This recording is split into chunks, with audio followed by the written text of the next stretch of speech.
St. Louis Cardinals. 1120 AM, 1041 FM, KMOX. The bases are loaded. The 3-2 pitch with one out, a swing, and a high fly ball left field. And that is over Nootbaar's head, and Nootbaar can't catch it. The ball hits the track. Here comes Canario. The Pirates win 2-1. A single and an RBI. Roycroft is the loser, Lawrence the winner, and the Pirates take 2 out of 3. They won today in 13, 2-1. Hey, that was painful. Pain. Without a doubt, as the Cardinals lost that one yesterday in 13 innings, it's a well-deserved day off for them. They have been going through rain delays and extra innings and painful losses. It's time to, should I use the word, reset? It's a bad word around here. Look, Bernie Miklasz is going to join us here momentarily. We're going to get his audio fixed up. Matt Pajeski, our producer. I'm Tom Ackerman. This is the Gashouse Gang. We're sponsored by Saliga Heating and Cooling, an American Standard heating and air conditioning dealer. And I got news for you. The world is not coming to an end. The baseball season is not over either. There's baseball to be played, but so far, the Cardinals have not been able to put it together. Now, I have said this over and over again. My expectations are low when it comes to winning the division for this team, going on to win the World Series. I don't know what your expectations are for this team, but mine are that they are going to improve every single player. That's what I'm going to be looking for. What is the improvement? What is the development? What does this team look like in 2026? And are they better? It's the youngest lineup in Major League Baseball. There are no excuses. This is Major League Baseball. You got to go play well. But for me to sit here every single day and say, well, they're 1.5 out, they're a game and a half out of first, it would be misleading and disingenuous. The team, we should not be talking about if the team is in the race until they show consistent improvement across the board among all positions, pitching and hitting. Now, we saw the hitting for the first 10 games of the year. They missed a Major League record by 1 hit. They could have tied the Major League record for 10 or more hits in 10 straight games to start the season. Yesterday, that offense was not there, and the Cardinals were unable to score, and that is, to me, the biggest reason why they lost the game. We'll talk to Bernie Miklasz about it in just a bit, but let me lay this out here for you. I'm getting all kinds of stuff, and I probably shouldn't do this. I should not judge how Cardinals fans think about the team based on comments on X. But if you do that in real time during the game, you would have thought that the world was coming to an end because they didn't take Eric Fetty out of the game when he had a no-hitter going. You would have thought that the world was coming to an end because Ryan Helsley didn't come back for another inning. You would have thought that the Cardinals lost the game all because, and this could be partly true, that Pop Warner sent Michael Ciani on a play that he wasn't going to score on, even if, well, this is exaggerating, even if I was playing left field. Tommy Pham's a heck of a player, and he easily threw out Michael Ciani. Or you could have said that Thomas Sajaci and that base running issue at home plate. The real reason, folks, why they lost the game is because they couldn't hit and couldn't score more than a freaking run in 13 innings against the Pittsburgh Pirates. That's why they lost the game. So let's all kind of get a hold of everything here and sort this out. Eric Fetty walked 4 leadoff men in this game. In fact, in his 6 innings, Fetty had the leadoff man reach 5 out of the 6 innings. And one of those innings, he lined out. So just look through this for a minute. If you're looking at him and say, how could they possibly take him out during a no-hitter? I'm wondering, did you get an alert on your phone and see that he was throwing a no-hitter and then you wanted to keep him in there? Or did you watch him walk 4 leadoff men in this game? I'm not sure I was ready for another one. Now, Fetty maybe goes another inning. I'll give you that. That's what, a 12, what was he averaging? 13 pitches an inning. So now he's at 101 pitches. That's fine. Then what? I mean, he's not going to throw a no-hitter, folks. They're not going to keep him in there over 100 pitches. He's not going 9 innings. This isn't Bob Gibson. I mean, we're not doing that in this stage of the game. Fetty walked, again, 4 leadoff hitters. Do you know how much playing with fire that is? I'm not defending Ollie Marvel. I'm just using baseball sense here. So it's just, we've gotten to the point where we're so angry at this team. And I'm frustrated too. I wanted to win that game as much as you did. Trust me. And I'm frustrated with the team.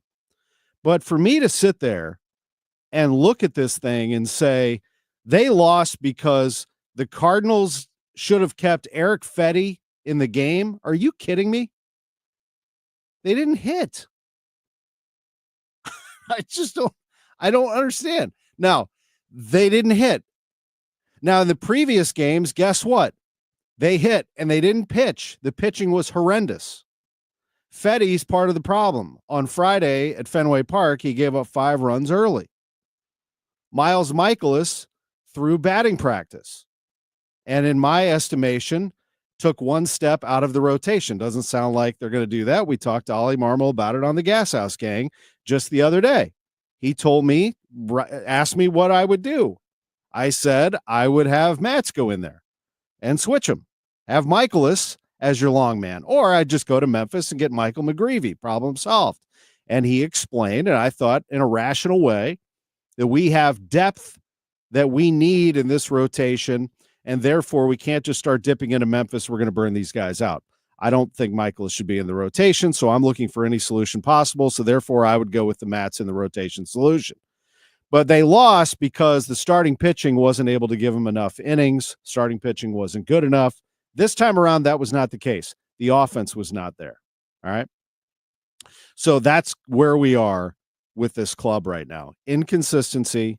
The pitching hasn't been there, and the Cardinals end up losing this game to the Pirates. Now, look, they're going to be up against it here. I mean, they have to be able to show me that they're better than the Pittsburgh Pirates, which they lost 2 out of 3. They got swept by the Red Sox. I just can't sit here and say that this team is a good baseball team. I'm telling you that this team has to show me throughout the year that we're going to see improvements with the players. If they start taking steps backwards, the players that we get to see every day, then I got a major problem. But I look at them. Is Lars Nootbaar better than he was last year? I think my answer is yes, although he went 0 for 5 yesterday. Is Contreras better than he was last year? That answer is no so far. Bernie, I'm going to bring you in just a minute. Donovan's better. Arenado, better. Burleson, about the same. Walker, better. And better in the outfield, too. Pajes is better. Scott is better.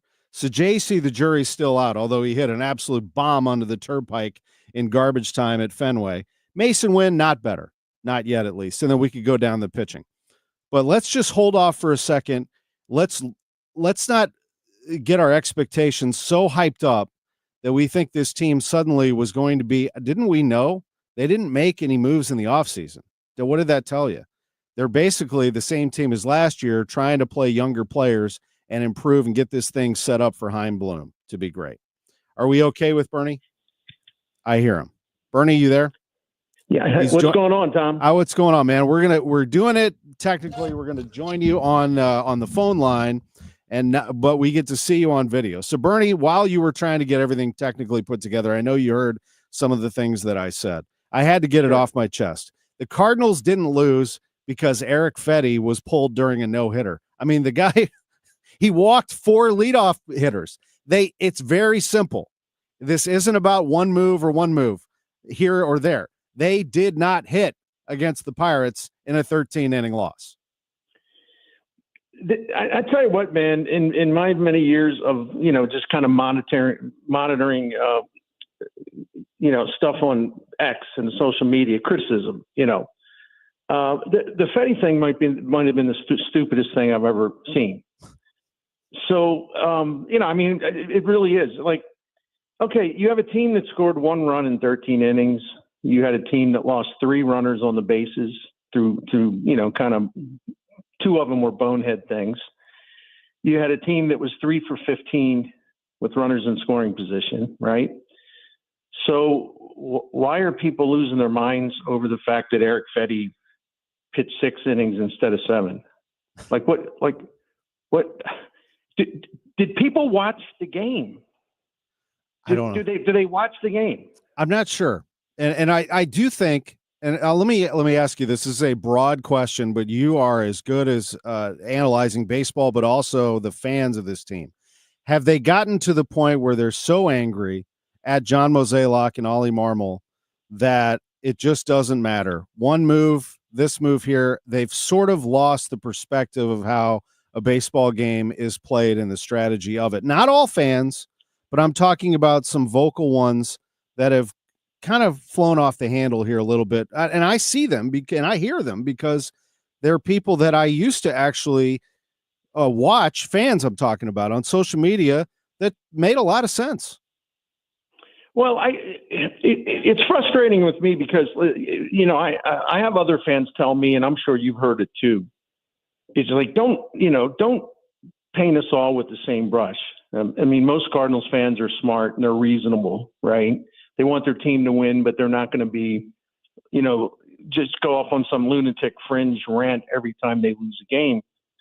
But to your point, and it's true, there is so much baked in disdain for Mozeliak, and then Ollie Marmol by extension, because he's viewed as Mo's guy and all that.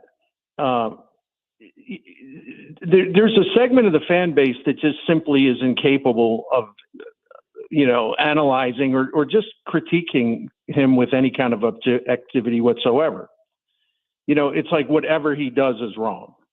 Whatever he does, fire him. I texted you this morning to make a joke, and I said, I called Ollie this morning and I said, what are you having for breakfast? And he told me what he's having for breakfast. I said, that's wrong. It's a wrong decision. You screwed up. You should be fired. And listen, man, the other thing about this is, like, if people actually pay attention to all my work or during the Marmol era, I've jumped on him a lot of times. I mean, a lot of times.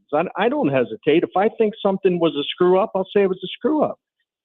But to go bananas over the fact, Eric Fetty, who was on a 90 pitch limit, and what you said earlier, 5 of the 6 first batters he faced in an inning got on, 5 out of the 6.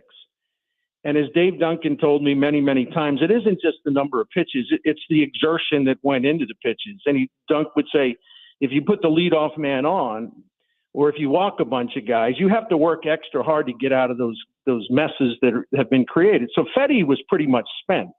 I don't care that he didn't give up a hit through 6 innings, because that's not what you measure him by. And by the way, anybody that thought there was even a 1% chance that he would stay in that game through 9 innings is simply cuckoo. There was 0 chance of that happening. This whole thing about a no-hitter.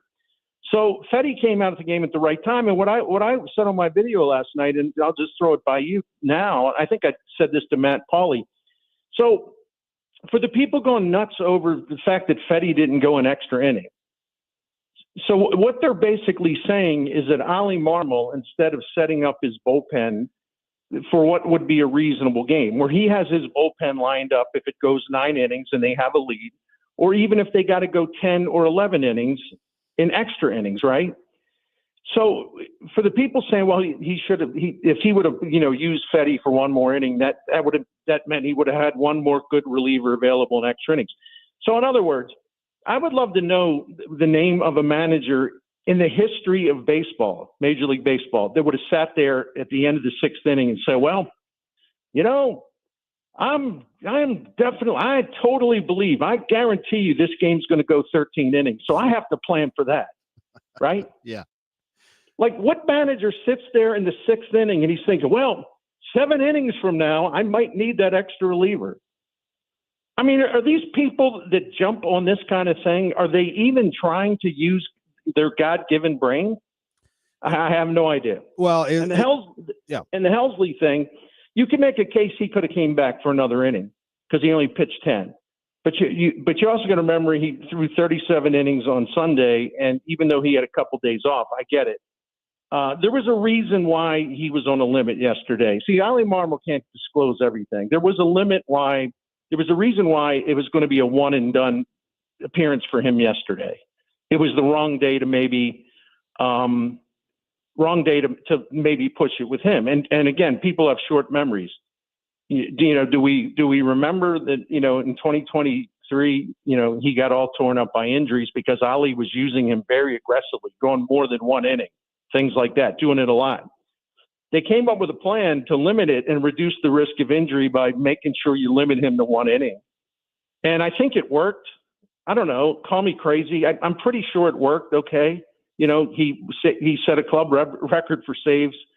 He saved more games than any reliever in baseball. The Cardinals were 49-1 last year after they had a lead through 8 innings because he was available for all those save opportunities, right? And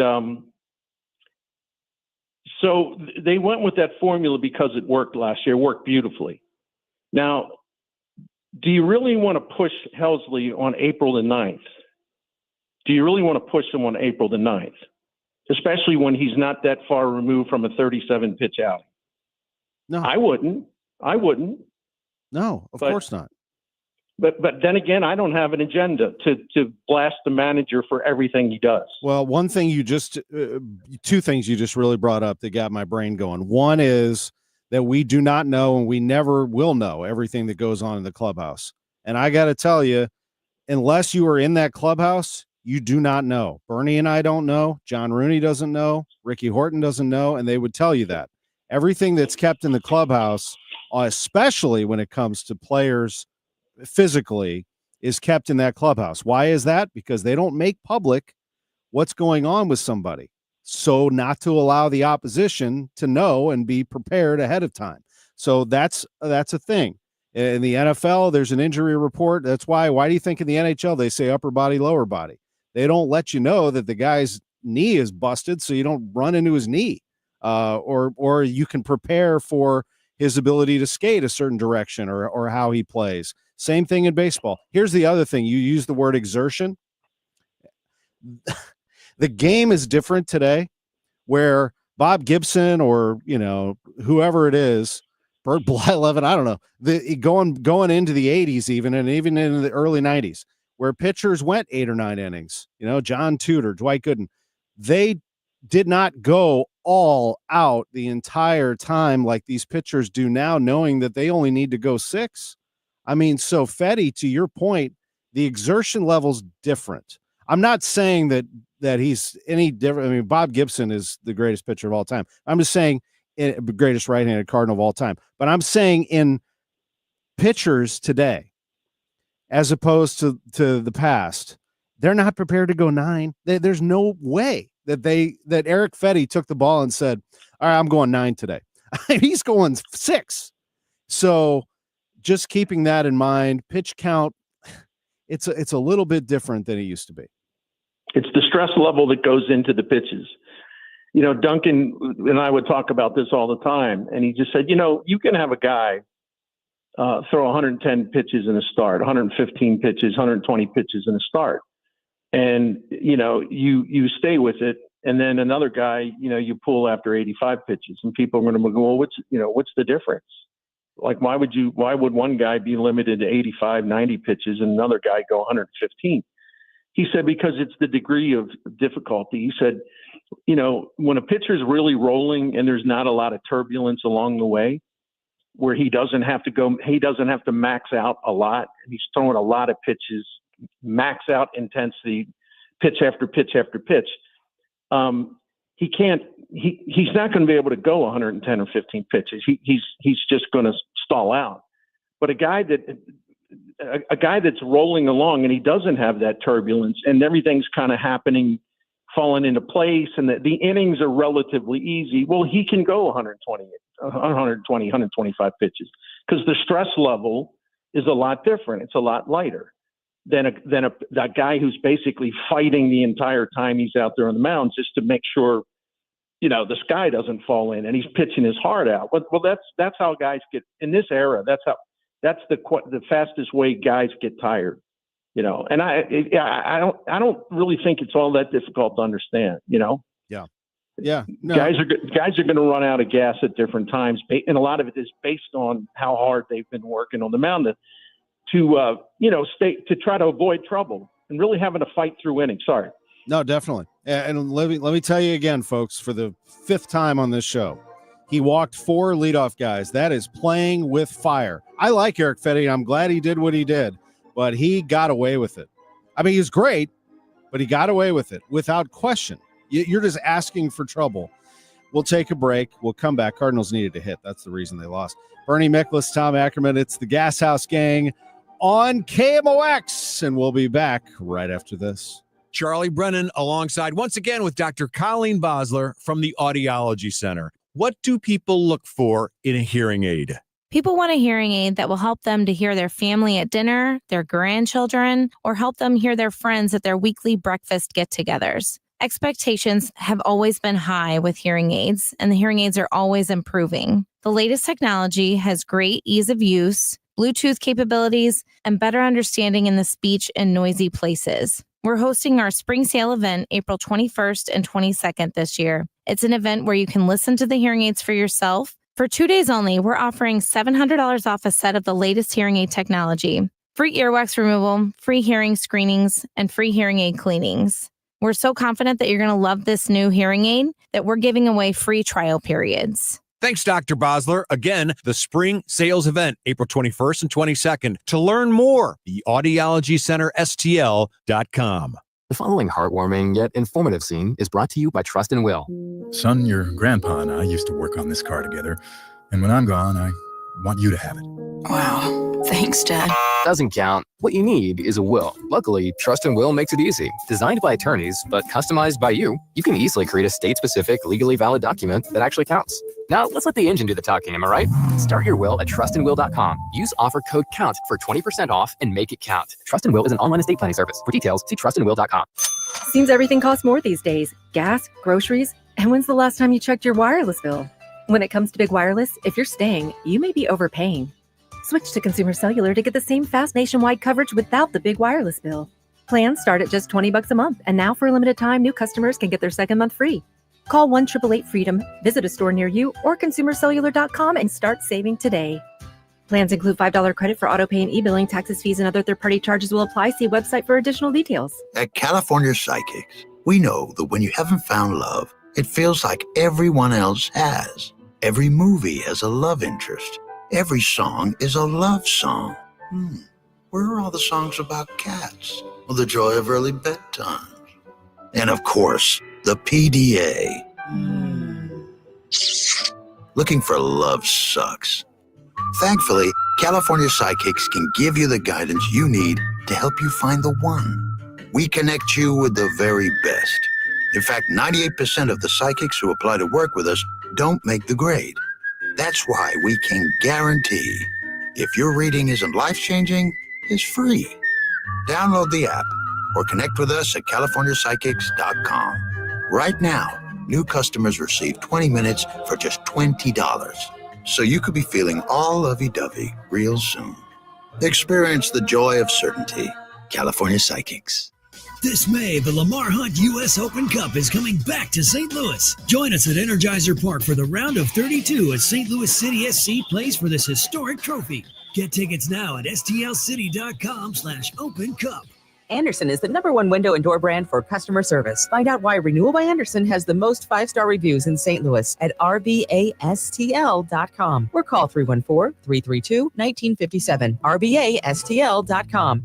Hi, Mia here at the winnings desk of the Missouri Lottery. So, I wanted to write a thank you note for every dollar Missouri Lottery players have given to Missouri and education, but that would be 8.4 billion notes. So to save a little time and a whole lot of paper, here's just one.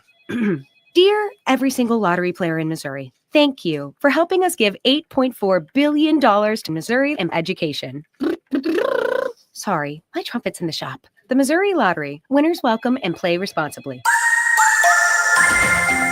We'll get back to Bernie Miklasz in just a moment on the Gashouse Gang. I'm Tom Ackerman. Just a quick look at our weather right now. We've had some rain coming through the city. The good news is it should all be out of here by 1 o'clock. You're getting some thunderstorms, though, down in Festus right now along 55. Festus, DeSoto, St. Genevieve, Chester, Illinois. Going to get some heavy rain here through the next hour or so.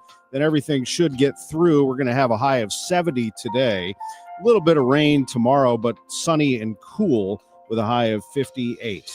Currently in downtown St. Louis, we have some rain, clouds, 65 degrees at the Arch. Weather sponsored by Renner Garage Door, forward and back, RENNER.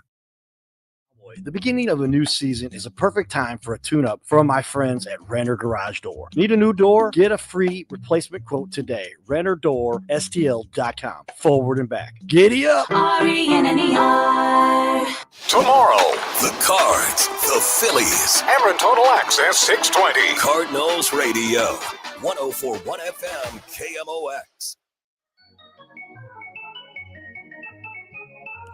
The Gashouse Gang, sponsored by Saliga Heating and Cooling, SaligaHeatingandCooling.com. With Bernie Miklasz, I'm Tom Ackerman. Mike Salyer says too bad Wheels is not on the show. Said he was a very vocal critic of pulling Fetty after the 6th, not as a cause of loss, but rather we need more innings from starters.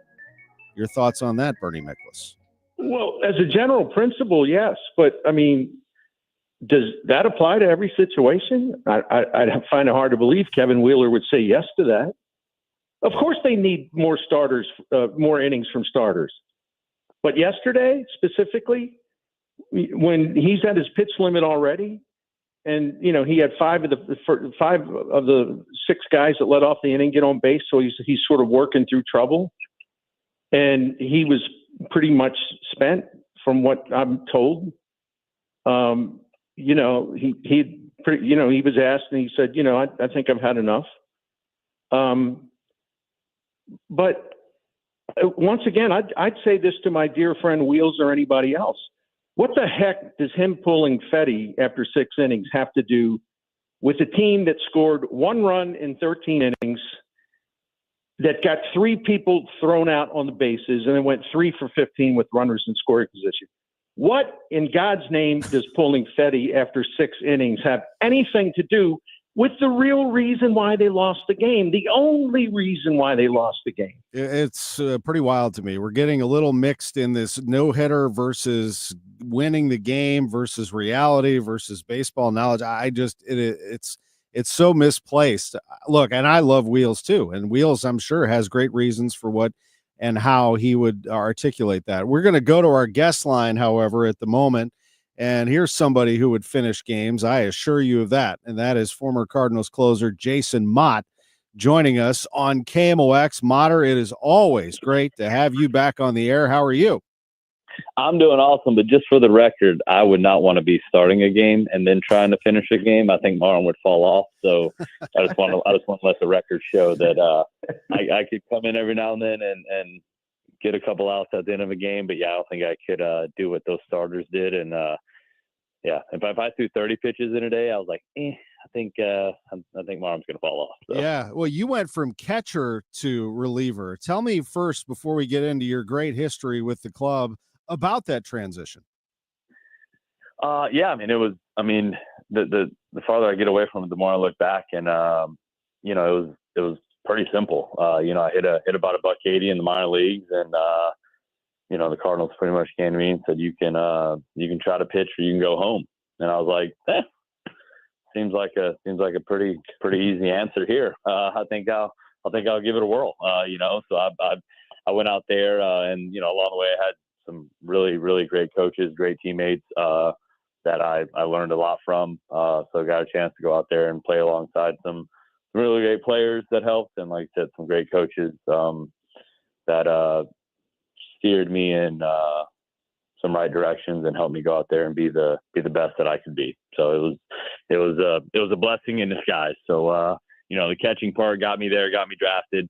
But you know, my arm and the people that helped me along the way allowed me to do some other pretty cool things in baseball. Yes, yes, you did. Jason Motte is with us. Say hello to Bernie Miklasz, who also covered you through that amazing run.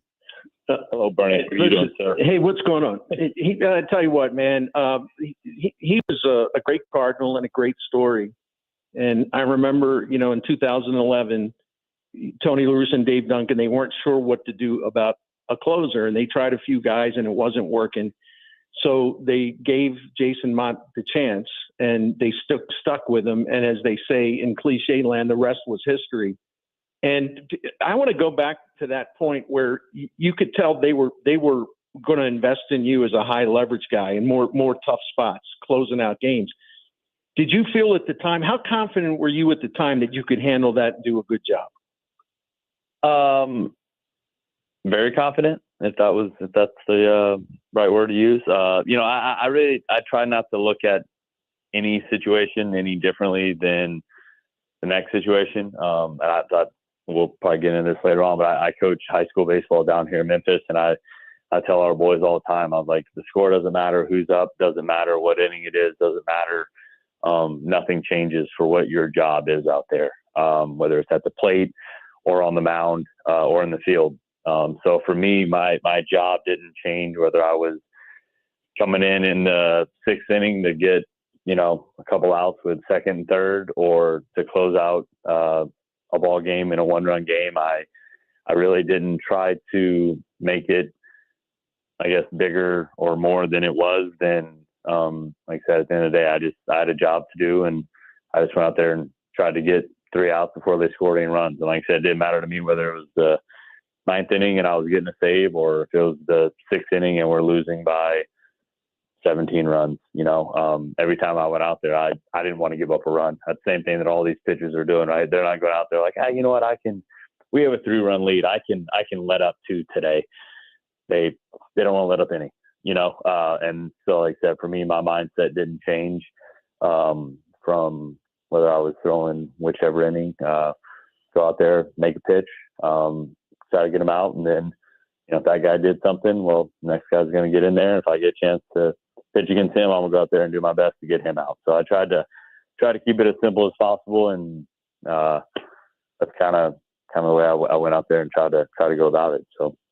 Jason Motte is with us. The great Jason Motte is also the coach of CBC High School in Memphis. I believe that is Tim McCarver's alma mater, is it not? That is, yes, sir. And I don't know about the great Jason Motte. I don't know. You may have, you said that. I kind of cringed over here on the phone. Like, I don't like it. No, but yes, sir. Tim McCarver went here a couple years ago.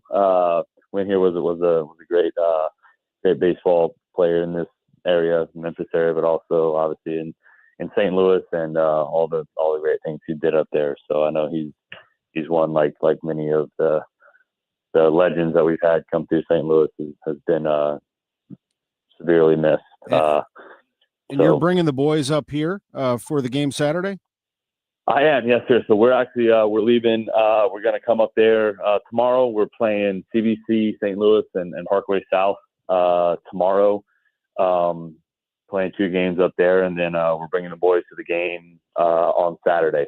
So have a little getaway where we get to play a little baseball, but also we get to come up there and watch a little bit of baseball. So we've been up there. We came up there a couple years ago, and the Cardinals were out of town, and I remember the boys being like, "Oh man, if they were just in town," I was like, "I know, we'd have tried to figure something out." So this time it kind of worked with our schedule, with CBC schedule and Parkway South schedule, that we could come up there on this weekend. And, the Cardinals were nice enough to play a home game, this weekend to work with us as well. So I'm sure that was high on their priority list, to make sure that we got to bring some boys to the game. But, we get a chance to bring them out to the game, have a cool experience, but also play a little baseball while we're up there, and make a little weekend out of it. So it'll be a great time.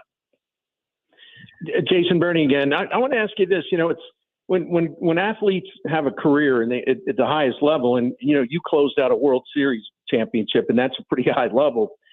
Sometimes it's really tough to kind of turn off that competitiveness when the career's over because of injuries or whatever. It's kind of hard to transition in a way to that competitive fire that is still in an athlete who has really done well, especially at a high level.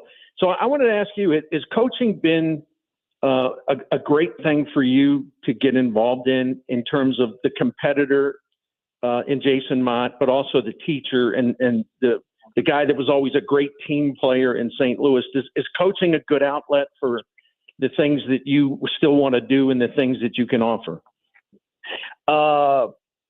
Yeah, it's funny you mentioned that because I don't think a lot of people honestly talk about that, right? Like it's one of those things. I mean, guys that play in the big leagues and guys that play in any professional sport do whatever like that. I mean, we've done it since we were 5 years old, 4 years old, 6 years old, and it's for a lot of us, what we've done our entire life.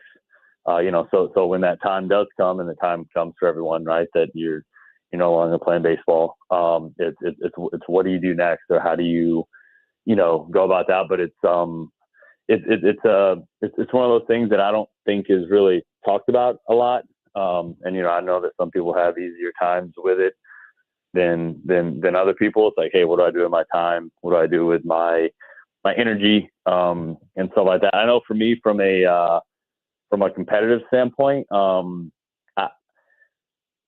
don't know. I mean, I've kind of, I don't even know. I don't really have the desire, I guess, to go out there and compete anymore. I always tell people like that. I've been asked like, hey man, we got this men's league. I'm like, I'm good. I'm like, I'm good. Nope, no, thank you. I was like, I would love to get out there, but I was like, I think when you and we, do this at such a high level, we have a lot of people have a different gear. I mean, I feel like I'm a decently easygoing person, but if you saw me on the mound, you saw me on the field, you'd be like, this man is an absolute psycho. Right. And like, it was kind of like that switch I would flip when I got out there. Like, hey, I had to think this way. I had to lock in like this to go out there and do what I did. And, so for me, I think the people that were around me that saw me turn into maybe that crazy person, were like-minded people. And I don't know if, someone else, maybe like, this guy actually is a psycho, so I kind of don't really want to go out and compete like that. But from a coaching standpoint, I don't feel like it's a way for me to get that competition part out of me, because I don't feel like I'm competing, but I do feel like I am given this chance to go out there and help our boys to go out there and be the best that they can. And that's one of the things why I coach high school baseball, why I've wanted to do it since I was in high school, honestly, was because of how great my high school coaches were. I went to high school in New York, and, two of my coaches up there were just awesome. The way they taught me things about baseball, but also about life, and stuff like that, like I said, at the end of the day, it will be done. Whether your last day is in high school, college, minor leagues, or like that, you never know when it is, but it's how you go out there and handle yourself, how you give it your all, what you do, and then what you do next, right? And that's kind of in baseball. You have a bad day, well, you can't really give up. You got to go out there and see what you can do next. What's that next at bat? What's that next pitch look like? So for me, just being able to go out there and watch the young men that we coach succeed. Yes, on the baseball field, but in life, I think if you look statistically, they'll be a professional in 98%, something other than baseball. They could be on the radio, they could be writing columns about people, they could be doctors, they could be whatever. So it's things in baseball that you can learn that can kind of help you in maybe some of those other things, but also make you still love baseball at the end of the day, which is what my high school coaches did and what I try to do with these young men. Like I said, making the best they can be, but also I enjoy it. I enjoy going out there, being around them, being able to coach, help, give back the way that so many people give back to me in my career. So to be able to go out and help other people, which is, at the end of the day, I think what is a big part of and given this platform or anything, is go out there and be able to help others. That's whether it's through our foundation stuff or baseball or this and that, but being able to help out is pretty cool. So it's good to see those kids go out there and succeed. So. Well, you are definitely doing that. And I can't have you on without asking you about your foundation, your K Cancer Foundation. It is my honor to be able to be part of the Cornhole Challenge with you every year. You bring it into St. Louis at Anheuser-Busch, and we have a really good time, you and your wife, Caitlin, and that place is packed with passionate people there to help you out. Yeah, no, it is. You know, I mean, we have a ton of people that volunteer that come out there. The people that show up to participate in the event is awesome. It's been, you know, sold out for, good Lord, I don't know, 10 years now up there in St. Louis. We actually recently had our one in Memphis a couple weeks ago, and the thing that's cool about the one here, we do it here at Christian Brothers High School where I coach, but our boys, our baseball players, volunteer to be the scorekeepers and stuff like that, so they get to kind of see a little more. You know, there's some stuff other than baseball, right? It's being able to give back to help some people who are going through a tough time, and cancer affects so many people in life, right? Like, you know, I at this point, maybe it's because of what we do, but you know, you almost can't find someone that hasn't been somehow affected by it or know someone that's been going through it. So to have our boys come out and kind of see what it is we do from a foundation standpoint. And yes, like I said, baseball is baseball, but at the end of the day, being able to help others, help people going through this tough time, let them know that they're not doing it alone. And that people care, but also them taking their time, to volunteer to come out and keep, you know, a simple thing is keeping score, right? We've had people thanking them for being out there, and they're like, I'm not doing anything. It's like, but you are, like, just taking your time to be out there to help out, when you could be like, yeah, I'm gonna go somewhere else. I'm gonna go do something else, high school kid related, you know. Yeah. But you know, to go out there and want to give back, I mean, that's a big part of the stallion mission of Christian Brothers and our school, but also, like I said, with kind of the way I feel about going about things, and really showing these boys that yes, it's about this and this for yourself, but it's about helping others and what you can do to help others on a daily basis. So it's cool to see them out there see what we do. Pretty cool. And then some of them, you can see their eyes kind of opening, of like, oh man, like I talked to this person, he's going through this, and I had no idea. And it's, you know, and it's pretty crazy when, like I said, those light bulb moments go off in their head and you see it and you're like, that's pretty cool. That's what it's about, knowing that, oh man, I am helping people, or, you know, me doing this helped me get better in this facet of life or baseball or whatever like that. It's a cool thing to be a part of. You're growing the game. I mean, you're growing the game. Motte, we're out of time, but I just really, really appreciate you being with us. Best of luck this weekend. I hope fans come and see you, find you at the ballpark as you have your ball club here at Busch Stadium. And thank you. Good luck with everything with your K Cancer Foundation and everything you're doing with CBC. Well, thank you all very much. I appreciate you all for having me on. You have a great day. Thank you. Great to have Jason Motte. Yeah, I will say it. Great St. Louis Cardinal. I mean, there's one right there.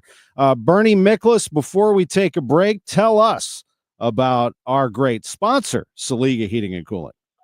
Well, I'm so glad you asked, Tom Ackerman. Appreciate that. You know, Saliga Heating and Cooling is an independent American Standard heating and air conditioning dealer, and they have been helping generations of St. Louis families since 1927. The Saliga is the fourth-generation owner-operators, Dan Saliga, doing a great job. And Saliga is still as great as it ever was, and it's been great since the beginning. Or they wouldn't be around unless they were great at what they do. You know, I mean, you opened in 1927. It's now 2025. You're going up on 100 years soon. How great do you have to be to not only last that long, but still have people reaching out to you, you know, and wanting you to help them? Because the word people know in St. Louis that this is a family business. They put everything on the line because their reputation means everything. The family name means everything. The reputation itself means everything. So, you know, Dan Saliga runs this thing with the highest possible standards. And we've been a family with Colin Saliga for 16 years now. And I can attest to just how honest they are and how professional and how knowledgeable. They don't try to talk you into stuff. They don't try to hustle you. They don't try to upsell. They're prompt, they're courteous, and they just know what they're doing, and they're going to treat you extraordinarily well. So they have my highest recommendation, as I say that as someone that's been dealing with Saliga for a long, long time, long before I got on the radio, for example. They also have one more thing, the Priority Club. It is a preventative maintenance program. It works very, very well to extend the life of your equipment, but also give you the peace of mind and knowing after those maintenance checks a couple times a year, everything's in great shape, and they can catch a real little problem before it becomes a big one. So they do all the work you would hope, all the work you would expect, residential, commercial, all of it's there. What I would like to do, though, is just to tell you, go to SaligaHeatingandCooling.com to see all the list of services plus more info on that priority club. Financing options are available, subject to credit approval. But I am honored to speak on behalf of Saliga Heating and Cooling. The easiest way to park on game day is to park with iParkit. iParkit has the best game day parking garages in St. Louis. iParkit has 2 convenient garages on Clark Avenue, located right next door on either side of the ballpark. The iParkit game day garages have multiple entry and exits to accommodate all fans, no matter where you're coming from or headed to after the game. Download the iParkit app and drive in and out using only your license plate.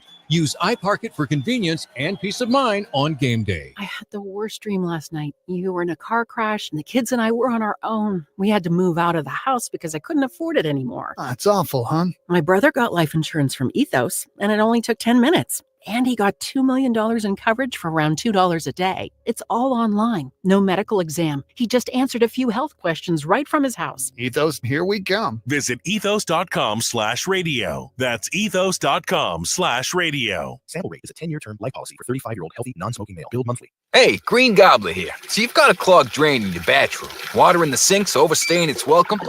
You're spitting today's toothpaste on top of yesterday's toothpaste. You hope that it go away. Yeah, clogs don't just go away. I make them go away. I'm Green Gobbler, the only clog dissolver you need. I'm bleach-free, safe for your pipes, and I work. Guaranteed or your money back. Because I never met a clog that was going to unclog itself. Green Gobbler. Let the gobbler get it. Tom Ackerman here. Busey Bank proudly recognizes the Glen Ed Pantry as a building community partner for the services and food they provide to more than 250 families in the Edwardsville School District each month. Food insecurity severely impacts every part of a family's life. More than 600 volunteers and donors make it possible for the pantry to fulfill their mission to provide food and services with dignity and respect. Learn more at glenedpantry.org. That's glenedpantry.org. This is Rob Schwartz, Senior Vice President of Busey Bank. The Glen Ed Pantry, our community promise partner, is building a brighter future, a new home for Glen Ed Pantry built by the community for generations to come. The need is growing, and your help is vital to make this vision a reality. Learn all about the campaign at glenedpantry.org. That's what building community is all about. Join Busey. Get involved as we continue building the communities we call home. Make reservations for the 2025 Women of Achievement Luncheon, presented by KMOX. This award luncheon takes place Tuesday, May 13th at the Ritz-Carlton, St. Louis, and celebrates 10 outstanding volunteers from across the St. Louis metropolitan region. Doors open at 11:15. The luncheon runs until 1:30. Reservations are $60 per person.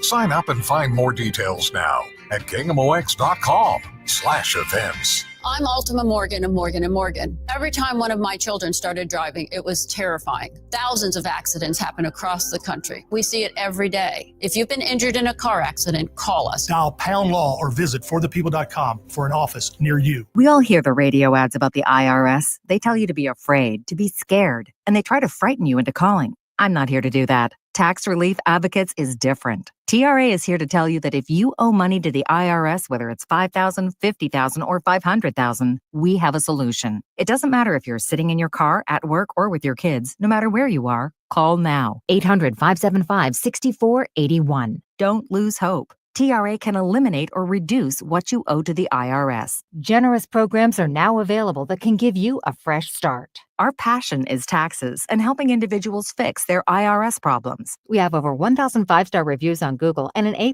with the Better Business Bureau. You don't need to be afraid of the IRS any longer. End your tax nightmare today by visiting us online at TRA.com or call 800-575-6481. That's 800-575-6481. Tax Relief Advocates. Real solutions for real people. The following heartwarming yet informative scene is brought to you by Trust and Will. Son, your grandpa and I used to work on this car together. And when I'm gone, I want you to have it. Wow. Thanks, Dad. Doesn't count. What you need is a will. Luckily, Trust and Will makes it easy. Designed by attorneys, but customized by you can easily create a state-specific, legally valid document that actually counts. Now, let's let the engine do the talking, am I right? Start your will at trustandwill.com. Use offer code COUNT for 20% off and make it count. Trust and Will is an online estate planning service. For details, see trustandwill.com. Seems everything costs more these days. Gas, groceries, and when's the last time you checked your wireless bill? When it comes to big wireless, if you're staying, you may be overpaying. Switch to Consumer Cellular to get the same fast nationwide coverage without the big wireless bill. Plans start at just $20 a month, and now for a limited time, new customers can get their second month free. Call 1-888-FREEDOM, visit a store near you, or consumercellular.com and start saving today. Plans include $5 credit for autopay and e-billing. Taxes, fees, and other third-party charges will apply. See website for additional details. This May, the Lamar Hunt U.S. Open Cup is coming back to St. Louis. Join us at Energizer Park for the round of 32 as St. Louis City SC plays for this historic trophy. Get tickets now at stlcity.com/Open Cup. Your biggest choice in home restoration is, who do you trust with your home, your most valued asset? Few can match Banner Construction's experience and dedication to excellence.